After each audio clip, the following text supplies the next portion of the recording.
Haleluya. Terpujilah namamu Bapa.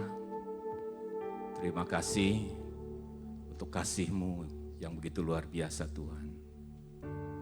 Terima kasih untuk kasih-Mu yang Kau telah nyatakan bagi kami. Tiada kasih lain ya Tuhan. Hanya kasih-Mu Bapa yang begitu sempurna. Kasih-Mu yang menyelamatkan kami. Terima kasih Tuhan Yesus. Buat pengorbanan-Mu Tuhan. Terima kasih Bapa. Syukur kami naikkan kepadamu Bapa, terima kasih.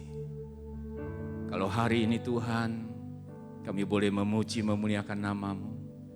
Kalau hari ini kami boleh ada di rumah-Mu Bapa, semua karena anugerah yang Bapa berikan bagi setiap kami. Terpujilah nama-Mu Bapa, terima kasih. Segala puji, hormat, kemuliaan hanya bagi nama-Mu saja Tuhan. Terima kasih Bapa. Dan kalau sebentar kami mau mendengar sebagian kebenaran firman-Mu.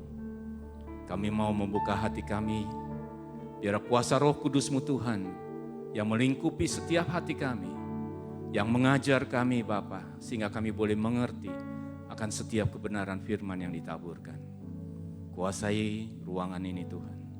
Terpujilah nama-Mu Bapa, hanya di dalam nama-Mu saja Tuhan Yesus Kristus. Kami berdoa, kami mengucap syukur. Haleluya, amin. Shalom. Silakan duduk Bapak Ibu Saudara kasih di dalam Tuhan. Tidak terasa hari ini kita sudah memasuki tanggal 1 Desember. Ya. Serasa waktu begitu cepat. Ya. Kita sudah ada di penghujung tahun 2024. Dan sebentar lagi kita merayakan Natal. Perayaan Natal yang akan kita lakukan bukan hanya kita saja yang merayakannya, tapi di Indonesia bahkan di seluruh dunia saat sekarang sedang euforia tentang Natal. Ya. Kalau kita pergi ke mall atau pergi kemana, udah banyak hiasan-hiasan Natal yang dipajang untuk merayakan Natal. Natal ini sebenarnya adalah suatu hal yang luar biasa. Kenapa luar biasa? Luar biasa karena ada suatu pernyataan Tuhan yang diberikan bagi kita, yaitu bagaimana Tuhan mengasihi kita, orang-orang yang berdosa. Seperti lagu yang tadi kita nyanyikan bahwa tidak ada kasih yang lain selain kasih Kristus. Kasih yang luar biasa, kasih yang menyelamatkan bagi setiap kita. Perayaan Natal seharusnya menjadi sukacita bagi setiap kita orang percaya. Karena apa? Karena kita memperoleh keselamatan. Banyak orang merayakan Natal ini. Merayakan kelahiran Kristus. Tetapi kadang-kala kalau kita lihat persiapan Natal, sebenarnya lebih banyak persiapan Natal itu untuk apa? Untuk keindahan gereja, untuk keindahan mall atau apa yang dihias, ya. Atau kita sibuk juga untuk mempersiapkan baju baru bagi kita. Kita mempersiapkan suatu pesta nanti di perayaan Natal untuk kesenangan kita. Kadang-kadang kalau saya lihat perayaan Natal itu sepertinya hampir kehilangan makna, ya. Kehilangan makna dari arti Natal tersebut. Arti Natal sesungguhnya adalah Yesus hadir di dunia untuk menyelamatkan kita. Firman Tuhan Yohanes 3 ayat 16 berkata bahwa karena begitu besar kasih Allah kepada dunia ini, sehingga Ia mengaruniakan anaknya yang tunggal, supaya setiap orang yang percaya kepadanya tidak binasa, tetapi akan memperoleh hidup yang kekal. Sebenarnya tujuan Tuhan datang ke dunia itu, untuk menyelamatkan kita. Bahkan di kota-kota tertentu perayaan Natal itu perayaannya sampai, kalau saya bilang terlalu berlebihan, karena sampai minum minuman keras, ya, sampai mabuk. Apa Tuhan mau seperti itu? Itu yang saya katakan bahwa kadangkala perayaan Natal itu sudah kehilangan maknanya, arti sebenar dari Natal tersebut. Hari ini kita akan dengar khotbah tentang tema Iman, pengharapan, dan kasih. Iman, pengharapan, dan kasih. Kita baca dulu di dalam 1 Korintus pasal yang ke-13 ayat 13 dikatakan, demikianlah tinggal ketiga hal ini, yaitu iman, pengharapan, dan kasih. Dan yang paling besar di antaranya ialah kasih. Bapak Ibu Saudara kasih di dalam Tuhan, seharusnya iman, pengharapan, dan kasih itu ada di setiap kita orang percaya. Ya. Tiga hal ini yang harus ada. Kenapa tiga hal ini yang harus ada di dalam setiap kehidupan kita?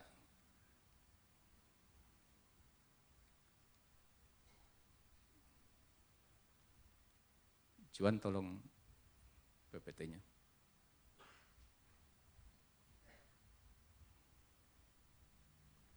Balik lagi dia. Oke, tolong bantu aja Juan. Ya. Seharusnya iman, pengharapan, dan kasih itu ada di dalam setiap orang percaya. Kenapa iman, pengharapan, dan kasih itu harus ada di dalam setiap orang percaya? Saya lahir bukan sebagai orang Kristen. Pertobatan saya itu terjadi ketika, ya mungkin ketika saya berumur sekitar 20 tahun baru saya bertobat. Ya, saya menerima Kristus umur 20 tahun. Sebelumnya saya tidak mengerti kenapa saya bisa percaya, kenapa saya bisa mengikut Kristus. Setelah saya mengerti, yang dikatakan di dalam Efesus 2, pasal yang ke-8 berkata bahwa sebab karena kasih karunia kamu diselamatkan oleh iman, itu bukan hasil usahamu tetapi pemberian Allah. Saya selalu berpikir bahwa saya dapat iman itu dari mana? Iman itu kan adalah dasar dari suatu pengharapan dan bukti nyata dari apa yang tidak pernah kita lihat. Saya selalu berpikir waktu itu, saya mendapatkan iman itu dari mana? Sehingga saya boleh percaya kepada Kristus. Ternyata inilah yang firman Tuhan katakan di dalam Efesus pasal yang kedua, ayat yang ke-8 dikatakan bahwa sebab kasih karunia kamu diselamatkan oleh iman. Jadi kita diselamatkan oleh iman. Ya, itu iman pun adalah pemberian dari Allah sendiri. Bukan hasil usaha kita. Kita punya iman percaya kepada Kristus, itu bukan hasil usaha kita sendiri. Iman yang pertama kali timbul, benih yang Tuhan taruh di dalam setiap hati kita itu berasal dari Tuhan. Sehingga kita boleh memperoleh kepercayaan iman itu hingga kita percaya kepada Kristus. Oh iyalah Tuhan itu juru selamat kita. Ketika kita percaya, iman itu diberikan kepada kita. Di dalam iman, kita bisa mengalami hal-hal yang ajaib. Kenapa kita bisa mengalami hal yang ajaib? Karena iman itu sudah ditaruh di dalam setiap hati kita oleh Tuhan, sehingga kita boleh mengalami sesuatu hal yang luar biasa dalam hidup kita. Hal luar biasa yang kita dapat adalah bahwa kita itu diselamatkan karena iman kita percaya kepada Kristus. Itu hal yang luar biasa. Kenapa saya katakan hal yang luar biasa? Di dalam pengalaman hidup saya, setelah saya flashback ya sampai saat sekarang, umur saya udah 60 tahun lebih. Kalau saya flashback dari masa muda saya sampai sekarang, wah itu luar biasa sekali. Luar biasanya kenapa? Saya merasa bahwa Tuhan itu begitu menjaga saya, dari saya belum kenal dia, bahkan ya ketika saya kenal dia, bahkan kalau saya lihat, itu sebelum saya mengenal dia, itu Tuhan telah menjaga hidup saya. Hidup saya, ya saya pernah kesaksian, saya lupa, saya kesaksian di ibadah ini atau di siang sama pagi. Sehingga saya pagi sama siang saya sudah pernah saksikan hidup saya. Hidup saya, SD kelas 4 SD, itu saya sudah badung, dan badungnya itu nakalnya itu bukan nakal anak-anak lagi. Ya. Lalu SMP, saya punya teman itu kalau mau masuk sekolah, itu di depan SMP Betel, itu ada Bayangkari. Bayangkari itu rumah sakit. Kita kumpul dulu di sana sama teman-teman. Dan di sana bukan cuma ngobrol, tapi kita pakai obat. Tapi puji Tuhan, saya bilang, itulah luar biasanya Tuhan menjaga saya. Saya tidak pakai. SMA, saya punya teman yang sudah overdosis. Kuliah, kalau orang bilang, kalau masuk jadi pelaut, nanti kehidupan pelaut udah beda lagi. Ya mungkin Bapak Ibu tahulah kehidupan pelaut itu seperti apa. Tapi saya bersyukur bahwa ternyata, ya saya bukan jadi pelaut, tetapi saya jadi pendeta. Ketika lulus kuliah, negara panggil saya untuk ikut wamil. Tapi akhirnya saya tidak ikut wamil. Saya nggak ngebayang kalau sampai saya ikut wamil. Saya sudah mempunyai suatu karakter yang keras, ketika nanti saya ikut wamil, mungkin karakter saya akan bukan seperti sekarang. Karakter saya membayangkan itu suatu karakter yang lebih keras lagi. Nah itulah yang saya bilang bahwa ketika kita mempunyai suatu iman kepada Kristus, kita mengalami sesuatu yang luar biasa dalam hidup kita. Bahwa hidup kita Tuhan ubahkan menjadi hidup yang Tuhan inginkan. Hidup yang lebih baik, hidup yang lebih sempurna di dalam Dia. Itulah dikatakan bahwa ketika kita hidup di dalam iman, kita bisa mengalami suatu hal yang luar biasa. Selain kita bisa mengalami hal yang luar biasa, dikatakan bahwa kita bisa juga memungkinkan setiap orang percaya itu mengerjakan hal-hal yang ajaib. Kenapa kita bisa mengerjakan hal-hal yang ajaib ketika kita mempunyai iman kepada Kristus? Bahkan di dalam Alkitab dikatakan bahwa ketika kita mempunyai iman itu bisa iman yang memindahkan gunung. Kalau mempunyai iman yang bisa memindahkan gunung, itu bukan lagi suatu iman yang biasa, tetapi iman yang luar biasa. Kalau kita, firman Tuhan bilang, kalau kamu punya iman sebesar biji sesawi saja, kamu dapat memindahkan gunung. Bapak Ibu harus paham dulu gini. Biji sesawi itu bukan sesawi yang seperti kita di Indonesia loh. Bukan sayur sawi itu. Ya. Dulu saya pikir sawi, sama nggak ya sawi itu? Ternyata bukan. Tapi jenis tumbuhan itu juga adalah jenis tumbuhan sayuran juga. Bisa pohon itu digunakan untuk bumbu gitu ya. Dan pohon sesawi itu adalah dia bisa tinggi sampai besar sekali. Nah, dengan iman kita bisa mengerjakan sesuatu hal yang ajaib dalam hal apa? Di dalam Markus 15 dikatakan bahwa tanda-tanda orang percaya adalah dia dapat mengusir setan, dapat menyembuhkan orang sakit, dan lain-lain.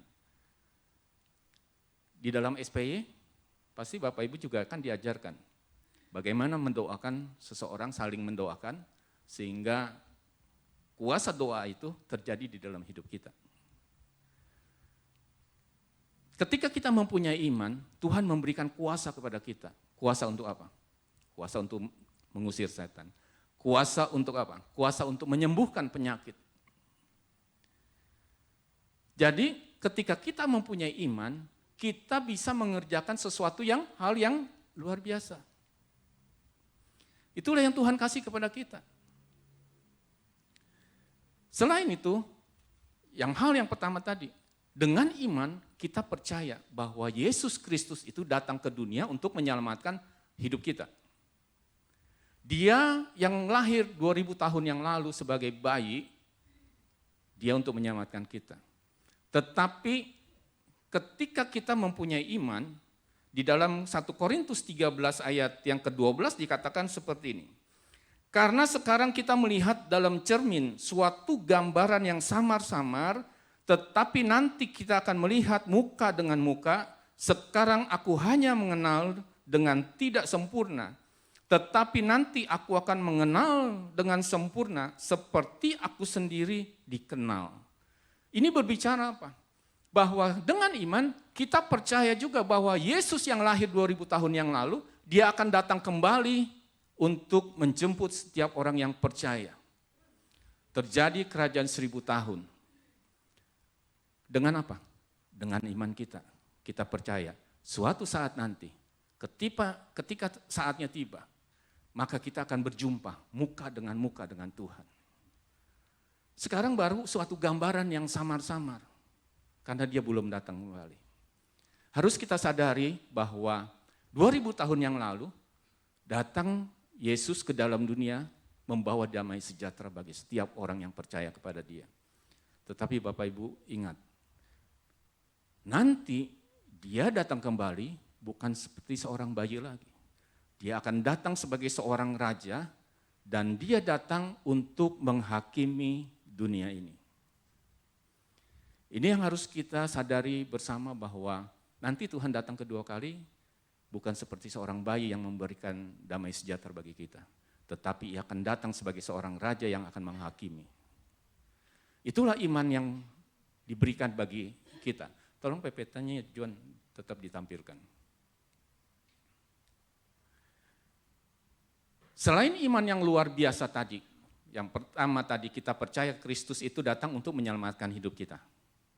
Dengan iman kita bisa mengalami suatu hal yang luar biasa. Dengan iman kita bisa mengerjakan hal-hal yang luar biasa.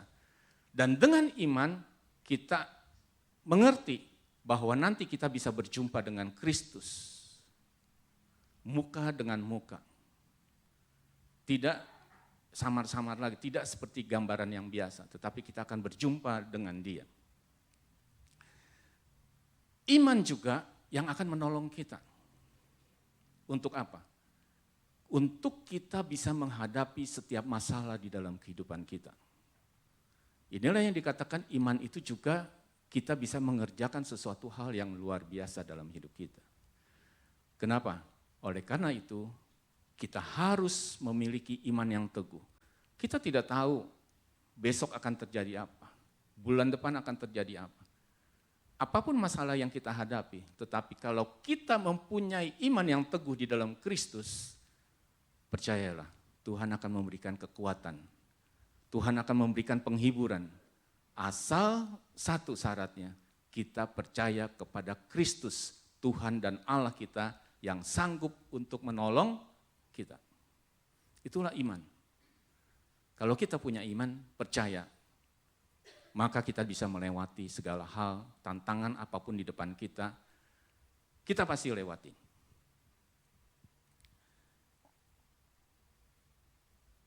Di dalam usia kita, saya sama istri saya, yang saat sekarang, istri saya bilang begini, kita sekarang udah usia tua. Saya bilang saya enggak tua, saya masih muda, saya bilang. Kan kalau 60 sampai 70 itu baru lansia muda. Kalau 70 ke atas itu baru lansia tua. Saya bilang saya belum tua, saya masih muda, saya bilang. Sorry bercanda ya. Jadi dia bilang nanti ke depannya kita ngapain ya katanya. Kan istilahnya saya memang punya usaha untuk nafkah hidup kami. Tetapi kan usia nggak bisa dibohongin, nanti tambah lama, tambah usia kan kita nggak tahu gimana. Lalu dia bilang, nanti kita gimana ya hidup kita? Saya cuma bilang sama dia, kamu nggak usah khawatir. Kalau Tuhan dulu sampai sekarang ini sudah menolong hidup kita, sampai sekarang kita boleh ada hari ini, percaya bahwa Tuhan yang sama itu juga akan menolong kita pada akhir sampai akhir hidup kita. Saya cuma bilang sama dia seperti itu. Jadi nggak usah takut, saya bilang. Tuhan yang sama yang kita punya, dia akan menolong kita sampai akhir hidup kita. Dia akan ada buat kita. Jadi kita harus punya iman yang teguh. Kita masih harus punya iman yang benar-benar percaya kepada Kristus. Karena apa? Karena kalau kita tidak punya iman yang sungguh-sungguh, kita tidak punya iman yang teguh, iman itu bisa hilang loh. Kenapa bisa hilang? Ya karena kesulitan dunia, kesenangan dunia itu bisa merusak iman kita. Oleh karena itu kita harus tetap bertahan apapun masalah yang kita hadapi, apapun godaan yang kita hadapi di dalam dunia ini, kita harus tetap berpegang kepada iman percaya kita kepada Kristus. Karena saya sudah banyak, ya bukan dibilang banyak lah ya, adalah ya ada 3-4 lebih lah orang yang saya lihat ketika dia percaya kepada Kristus dan akhirnya sebelum masa akhir hidupnya dia meninggalkan Tuhan, hidupnya itu bukan tambah baik, hidupnya itu tambah rusak. Karena apa? Karena Tuhan sudah menetapkan dia memberikan kasih karunia. Dan ketika kasih karunia itu dia lepas dalam hidupnya, dia sudah tak ada di dalam kasih karunia Tuhan. Saya melihat orang-orang yang melepaskan iman percayanya kepada Kristus, mungkin mereka berpikir ketika mereka melepaskan iman percayanya kepada Kristus, itu mereka akan berpikir, oh mereka akan hidup lebih baik, lebih tenang. Tidak. Saya bilang hidup mereka saya lihat itu justru lebih hancur dari kehidupan mereka yang awal. Jadi Bapak Ibu mari kita tetap berteguh, berpegang kepada iman percaya kita kepada Kristus. Karena itulah kasih karunia yang Tuhan berikan bagi setiap kita orang yang percaya. Hal yang kedua, pengharapan akan janji-janji Tuhan. Kan tadi ada 3, iman, pengharapan, dan kasih. Kenapa ada pengharapan? Karena pengharapan itu kita akan berharap akan janji-janji Tuhan. Pengharapan setiap kita tertuju kepada kedatangan Kristus kembali di mana kedewasaan rohani akan kita dapatkan seutuhnya. Yang pertama, ketika kita mempunyai pengharapan, kenapa kita harus mempunyai pengharapan? Karena mempunyai pengertian tentang janji Tuhan khususnya dalam hidup yang kekal. Bagaimana kita bisa tahu bahwa janji Tuhan itu benar dalam hidup kita? Inilah Tuhan kasih ada suatu pengharapan dalam hidup kita. Bahwa pengharapan itu Tuhan taruh di dalam hidup kita sehingga kita percaya akan janji Tuhan. Firman Tuhan diberikan bagi setiap kita untuk kita mengetahui, mengerti ya, dengan suatu pengharapan bahwa apa yang Tuhan kasih kepada kita itu benar adanya.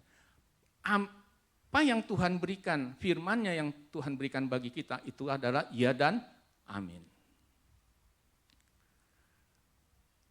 Kan kita baca firman ya, iman itu timbul dari pendengaran akan firman. Kalau kita mendengar firman, apa pengharapan itu langsung terjadi dalam hidup kita? Kan tidak. Itu dibutuhkanlah iman untuk kita bisa percaya di dalam suatu pengharapan bahwa janji Tuhan itu juga akan digenapi bagi setiap kita.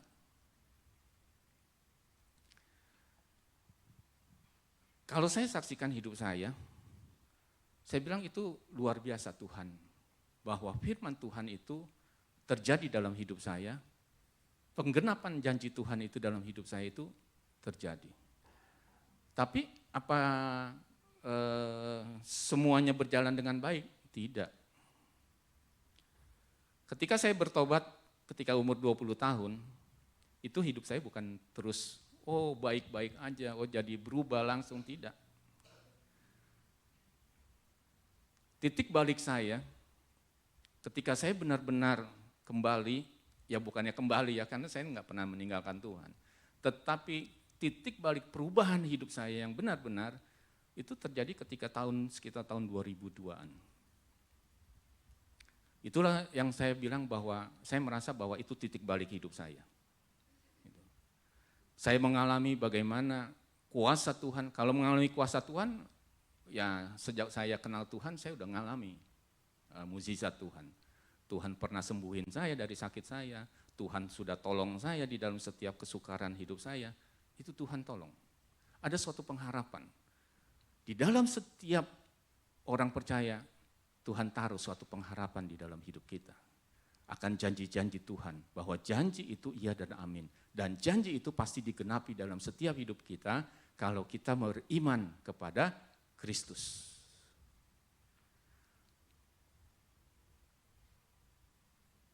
Di dalam Ibrani pasal 6 ayat 19 dikatakan, pengharapan itu adalah sauh yang kuat dan aman bagi jiwa kita. yang telah dilabuhkan sampai ke belakang tabir. Bapak Ibu tahu ya sauh ya? Sauh itu jangkar. Jangkar itu biasanya ada di setiap kapal atau perahu. Ya. Kenapa dikatakan pengharapan itu adalah seperti sauh yang kuat, yang diletakkan di belakang tabir. Waktu saya belayar itu naik kapal, itu kurang lebih beratnya sekitar 17.000 ton. Cukup besar, karena itu kapal multipurpose, kontainer. Ya. Tetapi jangkarnya itu enggak besar. Jangkarnya itu ya paling mungkin ya 2 kali speaker inilah. Gitu ya. Ketika mau berlabuh, itu dilepaslah ke laut. Sehingga kapal itu tertambat, dia tidak terbawa arus. Nah, pengharapan itu, Rasul Paulus menggambarkan seperti itu. Pengharapan itu begitu kuatnya. Ya. Begitu kuatnya sehingga tolong PPT-nya, Juan. Dilemparkan, ya, sampai ke belakang tabir, dilabuhkan sampai ke belakang tabir. Belakang tabir itu berbicara tentang bahwa di dalam belakang tabir itu adalah ada tabut Allah di situ. Di situ ada janji Allah. Jadi kita harus mempunyai suatu pengharapan yang kuat di dalam Kristus.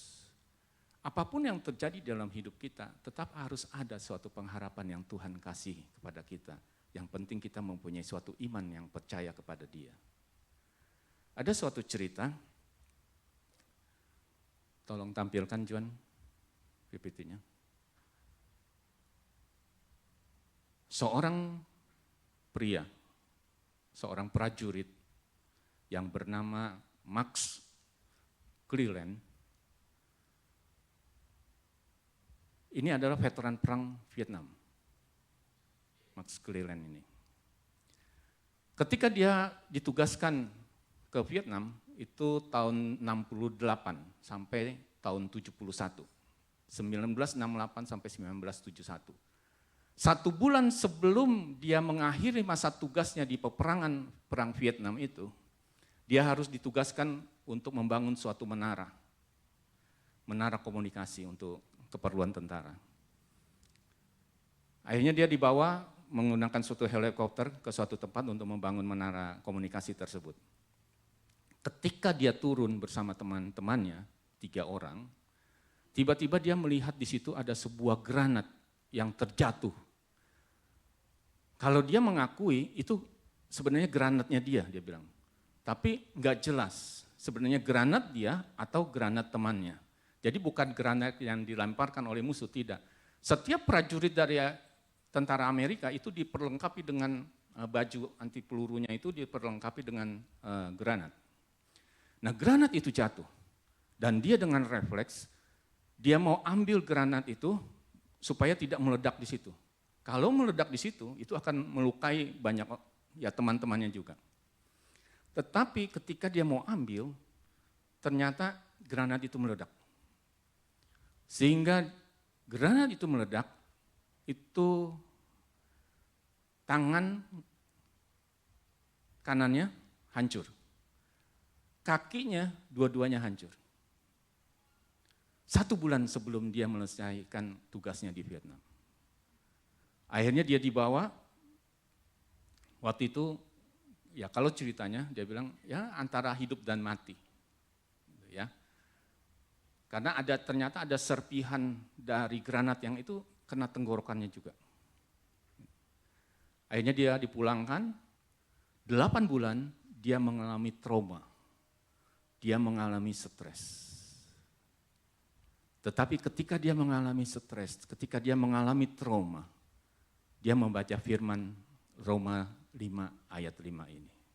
Yang berkata bahwa, dan pengharapan tidak mengecewakan karena kasih Allah telah dicurahkan di dalam hati kita oleh Roh Kudus yang telah dikaruniakan kepada kita.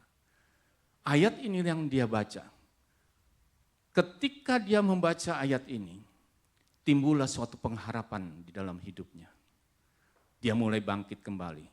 Dan akhirnya dia menjadi seorang senator di negara bagian Georgia, Amerika Serikat.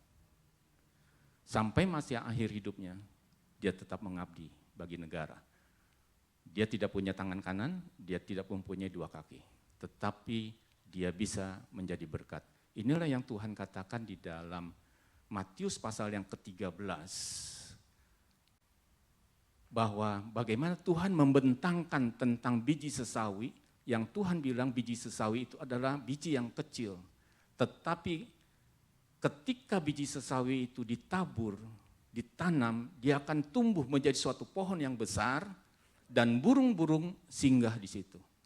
Inilah suatu pengharapan, iman kita yang timbul karena pengharapan kita boleh menjadi berkat bagi orang lain. Iman yang kita punya, itu bukan hanya kita nikmatin sendiri. Pengharapan yang kita punya, itu bukan hanya kita nikmati sendiri. Kita juga harus bagikan, kita harus bisa menjadi berkat bagi orang lain. Saya kadang-kadang kalau ketemu orang, ya kalau saya nggak terlalu kenal, saya coba ajak bicara sama dia. Saya selalu bersaksi tentang Kristus. Saya selalu bersaksi tentang Kristus kepada orang tersebut. Ya.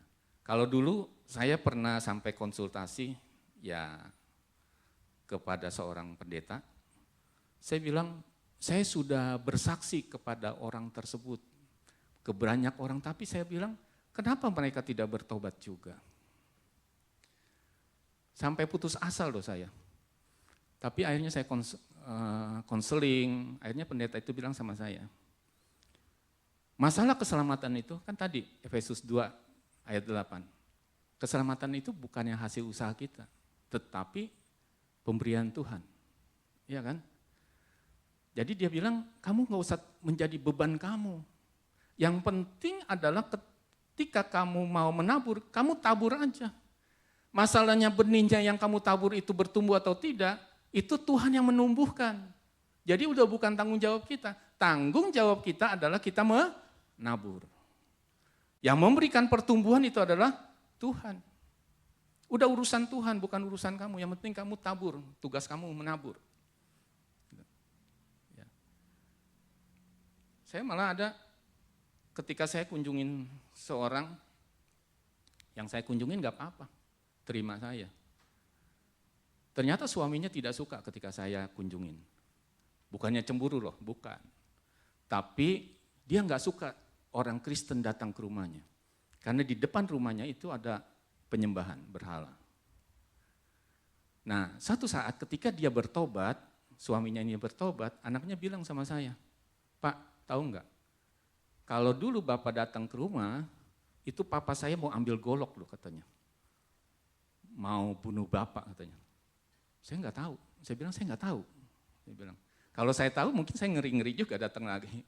Ya. Tapi saya enggak tahu, saya bilang puji Tuhan sekarang papa kamu bisa terima Tuhan Yesus. Jadi Bapak Ibu Saudara kasih di dalam Tuhan, pengharapan yang kita punya, iman yang kita punya, itu harus kita bagikan, kita harus bisa jadi berkat bagi orang lain. Hal yang ketiga, kasih. Kasih ini tadi adalah iman, pengharapan, dan kasih. Kasih inilah yang lebih dari segala-galanya, bahwa kasih inilah yang menyempurnakan iman tersebut. Kasih itulah yang menyempurnakan pengharapan tersebut. Karena apa? Di dalam 1 Korintus pasal 13, ayat 1-3 dikatakan seperti ini. Sekalipun aku dapat berkata-kata dengan semua bahasa manusia dan bahasa malaikat, tetapi jika aku tidak mempunyai kasih, aku sama dengan gong yang berkumandang dan canang yang bergemerincing. Sekalipun aku mempunyai karunia untuk bernubuat dan aku mengetahui segala rahasia dan memiliki seluruh pengetahuan, dan sekalipun aku memiliki iman yang sempurna untuk memindahkan gunung, tetapi jika aku tidak mempunyai kasih, aku sama sekali tidak berguna. Dan sekalipun aku membagi-bagikan segala sesuatu yang ada padaku, bahkan menyerahkan tubuhku untuk dibakar, tetapi jika aku tidak mempunyai kasih, sekalipun tidak ada faedahnya bagiku. Sedikit pun tidak ada faedahnya bagi kita. Jadi iman, pengharapan, dan kasih yang lebih terpenting dari ketiga itu adalah kasih. Karena kasih itulah yang menyempurnakan iman kita.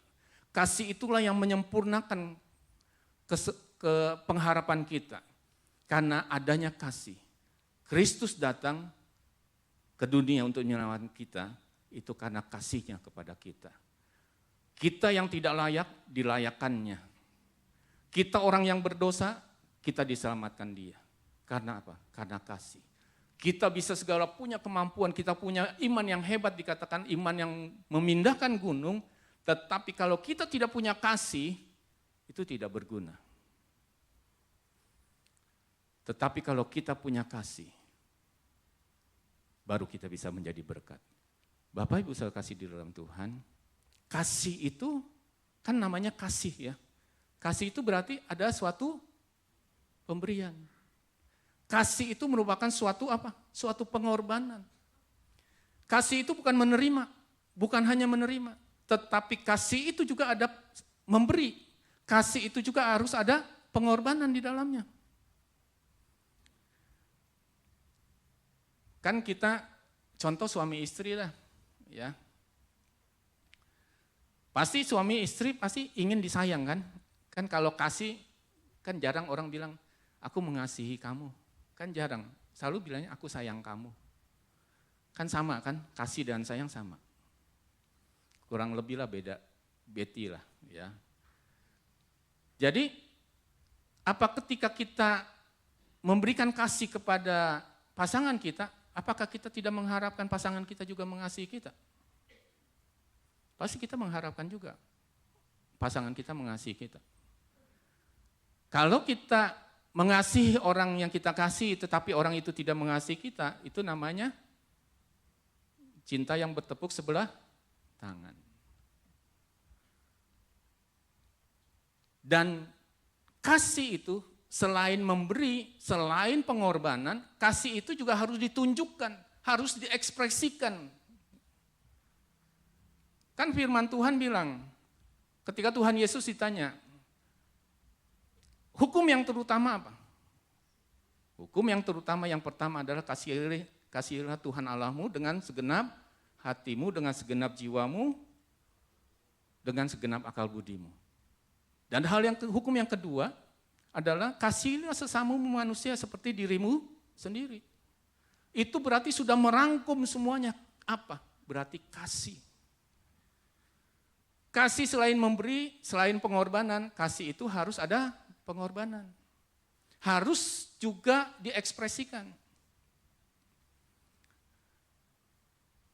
Kalau dulu saya nggak pernah tuh saya bilang sama istri saya, mungkin waktu pacaran iya.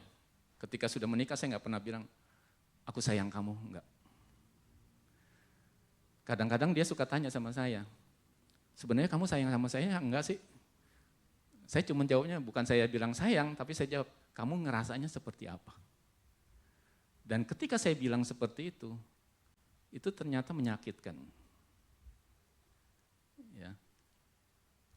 Tapi sekarang itu sebagai bercandaan kita. Setiap hari, ya sudah lama saya lakukan, saya selalu bilang sama istri saya sayang kamu. Jadi kasih itu pun harus kita ekspresikan, harus kita tunjukkan. Bagaimana kita bisa tahu orang itu mengasihi kita kalau dia tidak menunjukkan kasihnya kepada kita. Jadi kasih itu harus memberi.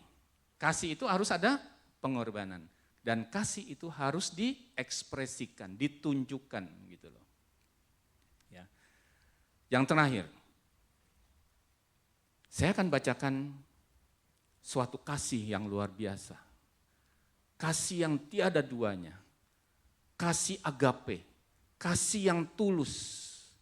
Biasanya kita manusia kasihnya itu jikalau kamu mengasihi saya, maka saya akan mengasihi kamu. Jika kamu memberi kepada saya, maka saya akan memberi. Tetapi ada satu kasih yang tulus, kasih agape, yaitu yang diberikan oleh Yesus Tuhan kita, kasih yang luar biasa, kasih yang tanpa duanya. Dikatakan di dalam Yesaya pasal 53 dikatakan seperti ini. Siapakah yang percaya kepada berita yang kami dengar? Dan kepada siapakah tangan kekuasaan Tuhan dinyatakan? Sebagai taruk ia tumbuh di hadapan Tuhan, dan sebagai tunas dari tanah kering, ia tidak tampan dan semaraknya pun tidak ada sehingga kita memandang dia. Dan rupa pun tidak sehingga kita menginginkannya. Ayat 3 berkata, ia dihina dan dihindari orang. Seorang yang penuh kesengsaraan dan biasa menderita kesakitan. Ia sangat dihina sehingga orang menutup mukanya terhadap dia. Dan bagi kita pun dia tidak masuk hitungan. Tetapi sesungguhnya penyakit kita lah yang ditanggungnya. Dan kesengsaraan kita yang dipikulnya. Padahal kita mengira dia kena tulah, dipukul dan ditindas Allah. Tetapi dia tertikam oleh pemberontakan kita. Dia diremukkan oleh karena kejahatan kita. Ganjaran yang mendatangkan keselamatan bagi kita ditimpahkan kepadanya. Dan oleh bilur-bilurnya kita menjadi sembuh. Juan tolong tayangkan videonya. Bapak Ibu saya kasih di dalam Tuhan, ini adalah gambaran suatu kasih yang luar biasa. Biasanya film ini kita tonton di dalam acara ibadah Jumat Agung. Inilah gambaran film di mana pengorbanan Kristus itu sungguh luar biasa bagi kita. Yesaya pasal 53 berkata, kita mengira dia dipukul, dia ditindas Allah. Tetapi sebenarnya adalah pemberontakan kita. Karena dosa kita lah dia menanggung hal ini. Terus terang walaupun ini film, kadang-kadang kalau diputar saya nggak mau ngelihat. Kadang-kadang nggak kuat buat saya untuk melihat bagaimana Kristus yang telah mengalami penghinaan, dia dicambuk, dia dipukul. Mungkin orang berkata bahwa ia ditindas oleh Allah. Tetapi firman Tuhan juga berkata bahwa sebenarnya lah karena pemberontakan kita. Karena dosa kita lah dia menanggung itu. Keselamatan yang mendatangkan keselamatan bagi kita itu telah ditanggung oleh Kristus. Oleh kasih-Nya kepada kita, dia mengalami hal penderitaan ini. Inilah kasih yang ditunjukkan Allah bagi kita. Kasih yang luar biasa, di mana dia telah menanggung segala penderitaan. Dia menanggung segala penghinaan. Tetapi semuanya itu diperbuat untuk siapa? Dia menanggungnya semua untuk kita. Orang-orang yang berdosa, orang-orang yang memberontak. Tuhan menunjukkan kasih-Nya kepada kita. Dia mati, disalib untuk menanggung setiap dosa, kesalahan kita. Itulah penderitaan yang dialami oleh Kristus. Bahkan Yesaya berkata bahwa tetapi sesungguhnya penyakit kita lah yang ditanggungnya. Dan kesengsaraan kita lah yang dipikulnya. Dia memikul salib. Sebenarnya dia memikul kesengsaraan kita untuk menebus segala dosa kita. Sehingga dia mati untuk kita. Amin. Untuk firman Tuhan. Mari kita bangkit berdiri. Cukup Juan, bisa dimatikan.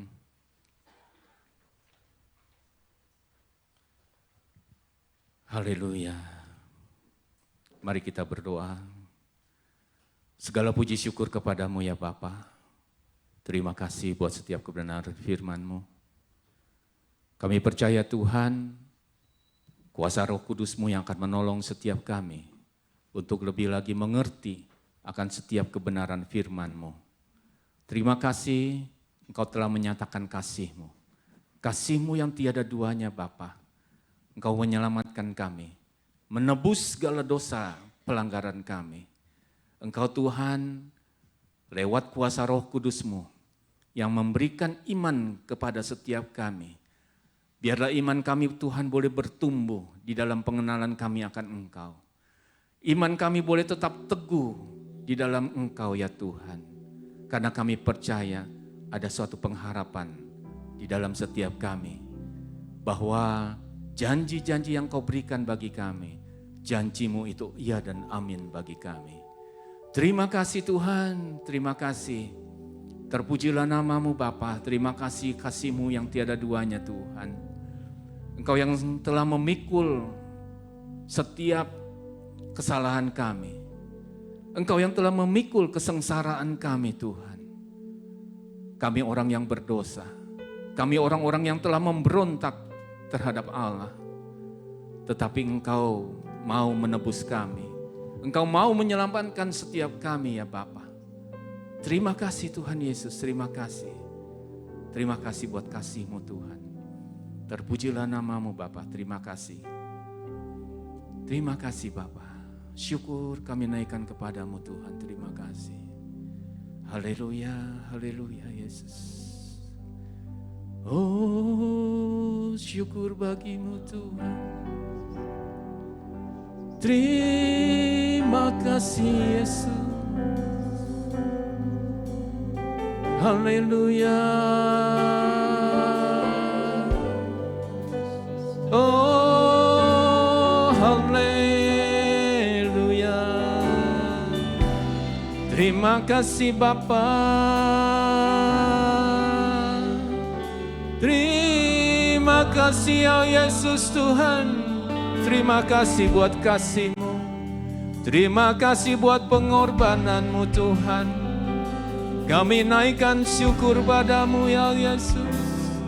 Haleluya, haleluya. Oh, syukur bagimu Bapa. Terima kasih ya Yesus Tuhan. Syukur kami naikkan kepadamu. Kau baik Tuhan. Kau teramat baik bagi kami. Terima kasih Yesus Tuhan. Terima kasih. Haleluya. Terima kasih Bapa. Terima kasih. Biar terus Tuhan kuasa Roh Kudus-Mu yang menyempurnakan setiap kebenaran firman-Mu. Terima kasih Bapa, terpujilah nama-Mu. Hanya di dalam nama-Mu saja Tuhan Yesus Kristus. Kami berdoa, kami mengucap syukur. Haleluya. Amin. Tetap berdiri Bapak Ibu Saudara kasih di dalam Tuhan. Kita akan membacakan pengakuan iman GBI. Tolong Juan ditampilkan. Kita akan baca bersama-sama pengakuan iman GBI ini.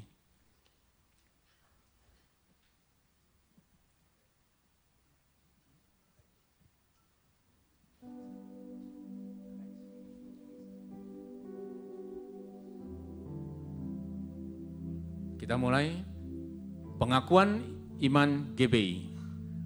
Kita baca sama-sama. Aku percaya bahwa 1. Alkitab adalah firman Allah. 2. Allah yang Esa itu Tritunggal adanya. 3. Yesus yang lahir, mati, bangkit, dan naik ke surga adalah juru selamat, pengantara kita, dan raja segala raja. 4. Manusia berdosa harus bertobat dan beriman agar diampuni, dibenarkan dan dilahirkan baru, lalu dibaptis secara selam dan hidup suci. 5. Bahasa roh adalah tanda awal baptisan Roh Kudus. 6. Gereja melakukan perjamuan kudus dan meyakini kesembuhan ilahi. 7. Tuhan Yesus akan datang kembali, ada kebangkitan tubuh, kerajaan 1000 tahun, hukuman kekal, dan hidup kekal. Amin. Kita akan mengadakan suatu perjamuan kudus. Bagi Bapak Ibu, apakah yang mempersiapkan diri sudah menerima roti dan anggur? Apakah ada di antara Bapak Ibu yang belum dilayani, yang belum menerima?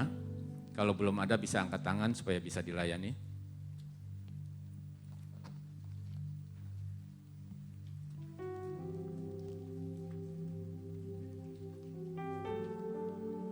Sudah menerima semuanya? Kalau sudah, mari kita mempersiapkan roti di tangan kanan kita. Kita angkat tinggi di hadapan Tuhan. Dan biarlah kita boleh berkata amin untuk firman yang telah disampaikan. Peganglah roti di tangan kananmu, angkat tinggi di hadapan Tuhan, dan dengarkanlah firman Tuhan. Bukankah roti yang kita pecah-pecahkan ini adalah persekutuan dengan tubuh Kristus yang telah diserahkan bagi kita? Amin. Sebab apa yang telah kuteruskan kepadamu telah aku terima dari Tuhan, yaitu bahwa Tuhan Yesus pada malam waktu Ia diserahkan, Ia mengambil roti dan sesudah itu Ia mengucap syukur atasnya, Ia memecah-mecahkannya dan berkata, "Inilah tubuhku yang diserahkan bagi kamu. Perbuatlah ini menjadi peringatan akan aku." Mari kita terima dalam nama Tuhan Yesus.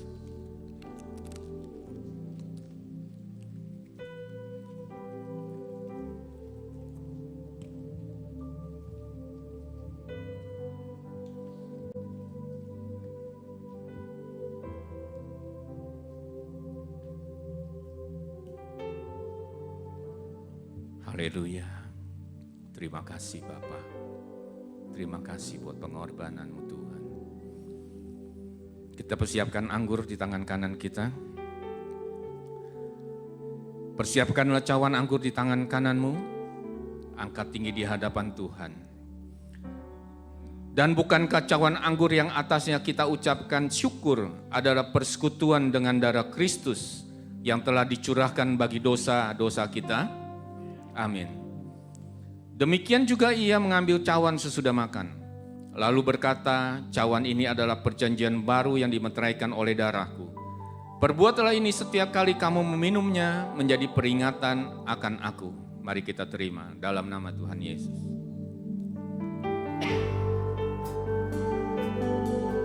Haleluya, Yesus.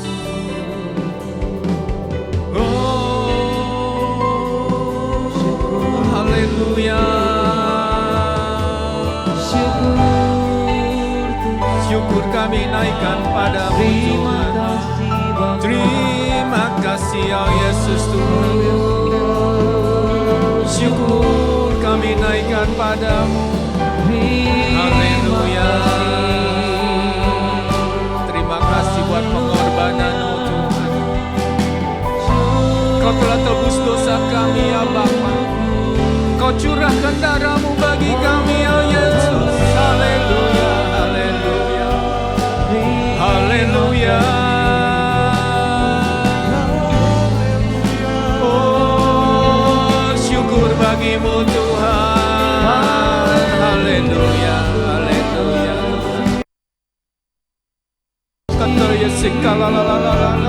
Syukur bagi-Mu Tuhan. Terima kasih Bapa. Haleluya, haleluya, haleluya, haleluya, haleluya, haleluya, haleluya,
haleluya. Terima kasih Bapa, kami boleh menerima roti dan anggur perjamuan kudus-Mu Tuhan. Kami percaya Tuhan, lewat perjamuan kudus-Mu, kami boleh mengingat akan kematian-Mu di kayu salib. Engkau yang telah disalib menanggung segala dosa pelanggaran kami. Engkau yang telah mencurahkan darah-Mu untuk menebus dosa kami Bapa. Terima kasih Tuhan Yesus, terima kasih. Biar lewat perjamuan kudus-Mu Tuhan, kami diteguhkan ya Bapa. Biar lewat perjamuan kudus-Mu Tuhan, Kau nyatakan kasih-Mu bagi setiap umat-Mu Bapa. Yang terbeban berat, Kau lepaskan Tuhan. Biar yang sakit, Tuhan yang memberikan kesembuhan. Di dalam nama Tuhan Yesus Kristus. Terima kasih Bapa, kami boleh menerima berkat perjamuan kudus-Mu. Terpujilah nama-Mu Tuhan. Hanya di dalam nama-Mu saja, Tuhan Yesus Kristus. Kami berdoa, kami mengucap syukur. Haleluya. Amin.